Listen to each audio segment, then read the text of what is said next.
Welcome options traders. I just wanted to post a quick video here as a little bit of a follow-up to the last one I posted on the moving average envelope, which is designed to help you identify the trends and to stay in these positions much longer. And the one I want to talk about today is a MOBO band. And what prompted me to do this video was the news that I posted this morning on Amazon. Morgan Stanley raises its price target now to $1.2 trillion. Who would have thought after the recent run that it's had? Take a look at the chart. Stock's trading up 45 points on the news, but just back in April, it was around 1375.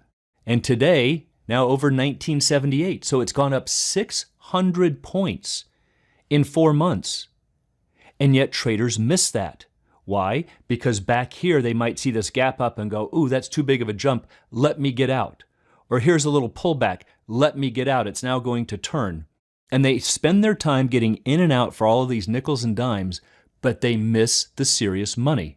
And that is something I've talked about repeatedly. It's a message that I always make very clear for my traders. To make the real money, you've got to stay in these trends.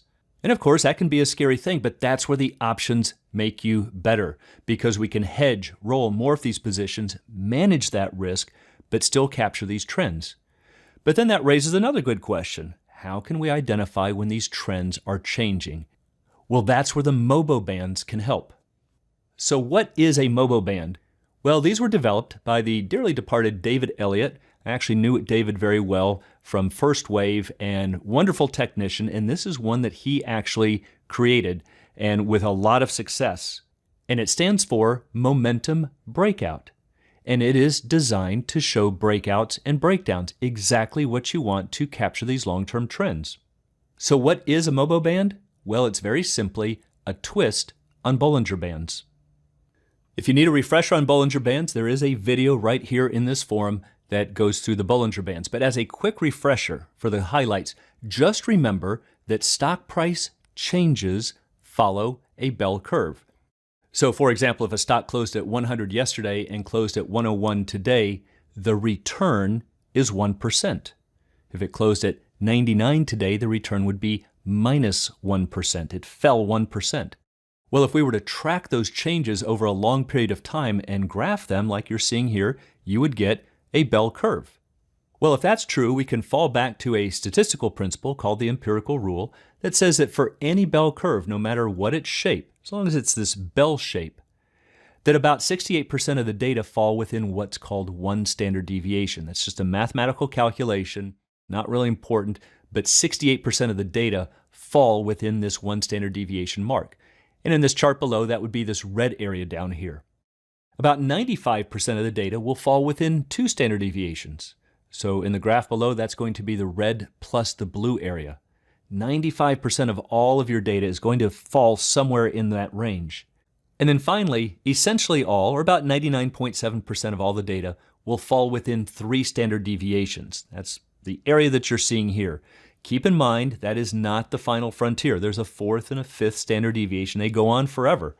But the amount of data that fall in there are just so insignificant that for the most part, we say everything occurs within three standard deviations.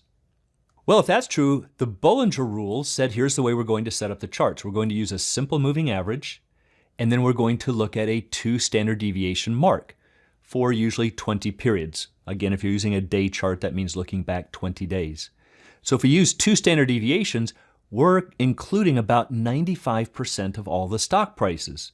Now, yes, John Bollinger did make some variations. He said 1.9 standard deviations if you're using a 10-period chart, or 2.1 standard deviations for 50 periods.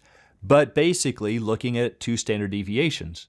And that means the chart is going to show most of the price action within the bands.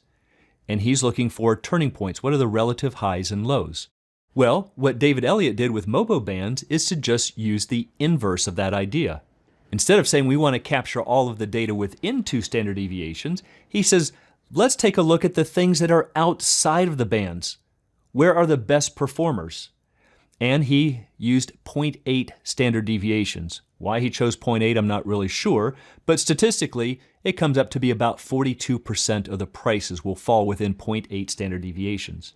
But anytime you are outside of the band, whether on the high side or the low side, you are in MOBO. and you stay in the trade unless it breaks to the other band. Inside the band is okay, the trend is not broken, but when you're outside, you are in MOBO.